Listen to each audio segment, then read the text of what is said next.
നമസ്കാരം, സിറ്റി ന്യൂസിലേക്ക് സ്വാഗതം. കക്കാട് റോഡ് സ്വാമിമഠം ജംഗ്ഷന് സമീപം റോഡിൽ സ്ലാബ് തകർന്ന് ഗർത്തം രൂപപ്പെട്ടു. കുലുക്കമില്ലാതെ അധികൃതരുടെ നടപടിയിൽ പ്രതിഷേധം വ്യാപകം. മാസങ്ങളായി വലിയ കുഴി രൂപപ്പെട്ടിട്ടും ഇനി ഒരു ദുരന്തത്തിന് വേണ്ടി കാത്തിരിക്കുകയാണോ അധികാരികൾ എന്നാണ് നാട്ടുകാർ ചോദിക്കുന്നത്. സ്വാമിമഠം ജംഗ്ഷനിൽ നിന്ന് പുഴാതി ഹൗസിംഗ് കോളനിയിലേക്ക് പോകുന്ന റോഡിൽ മാസങ്ങളായുള്ള വലിയ ഗർത്തം അപകടക്കെണിയായിട്ടും അധികൃതർ കണ്ണടയ്ക്കുന്നു. മിക്ക ദിവസങ്ങളിലും ഇവിടെ അപകടം ഉണ്ടാവാറുണ്ടെന്ന് നാട്ടുകാർ പറയുന്നു. സ്വാമിമഠം ജംഗ്ഷൻ അപകടക്കെണിയാണ്.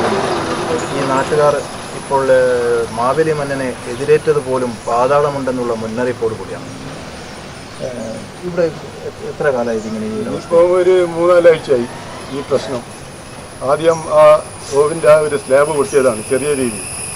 അപ്പോൾ ചെറിയ രീതിയിൽ പോകുമ്പോൾ എന്ന് പറഞ്ഞാൽ കാൽനട യാത്രക്കാരൻ്റെ 1-2 സ്ത്രീകളടക്കം കാല കുഴിയിൽ വീണിട്ട് ചെറിയ ഇതായിരുന്നു, ഉളുക്ക് പോലെ പറ്റിയിട്ടുണ്ട്. അതിനുശേഷം കുഴി കുറച്ച് വലുതായപ്പോൾ ഇങ്ങനെ വാഹനങ്ങൾ സെൻട്രലാണ്, റോഡിൻ്റെ മധ്യത്തിലാണ്.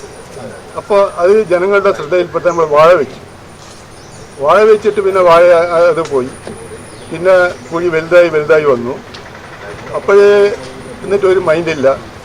Councillor P K. അൻവറാണ്. അൻവറിനോട് പറഞ്ഞു. അൻവർ പറഞ്ഞു, ഞാൻ മുനിസിപ്പാലിറ്റിയിൽ പറഞ്ഞിട്ടുണ്ട്, എഴുതി കൊടുത്തിട്ടുണ്ട് എന്ന് പറഞ്ഞു. എഴുതി കൊടുത്തിട്ട് കാര്യമില്ല.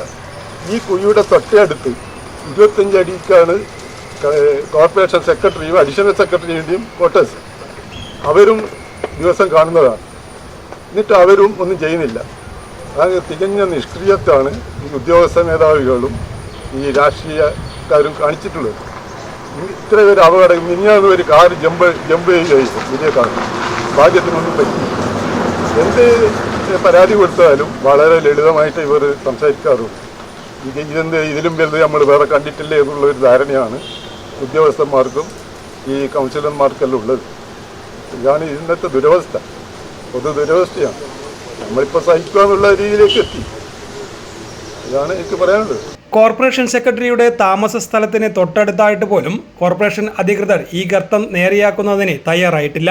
വലിയ അപകടങ്ങൾ ഉണ്ടായാൽ മാത്രമേ ശ്രദ്ധിക്കാൻ പറ്റുകയുള്ളൂ എന്നും പ്രദേശവാസികൾ ചോദിക്കുന്നു. ഒരു അപകടം സംഭവിച്ച് അതിൻ്റെ പിന്നിൽ ഒരു മരണം സംഭവിച്ചാൽ മാത്രമേ കണ്ണു തുറക്കുകയുള്ളൂ. അങ്ങനെയാണെങ്കിൽ ഞങ്ങൾക്കൊന്നും പറയാനില്ല. ക്യാമറമാൻ രാജേഷിനൊപ്പം സിറ്റി ന്യൂസ്. കൂടുതൽ വാർത്തകൾ അറിയുവാൻ സിറ്റി ചാനൽ വാട്സ്ആപ്പ് ഗ്രൂപ്പിൽ ജോയിൻ ചെയ്യുക. ഒപ്പം യൂട്യൂബ് ചാനൽ സന്ദർശിക്കുക. വാർത്തകളുടെ അവസാനിക്കുന്നില്ല. മറ്റൊരു വാർത്തയുമായി വീണ്ടും കാണാം. നമസ്കാരം.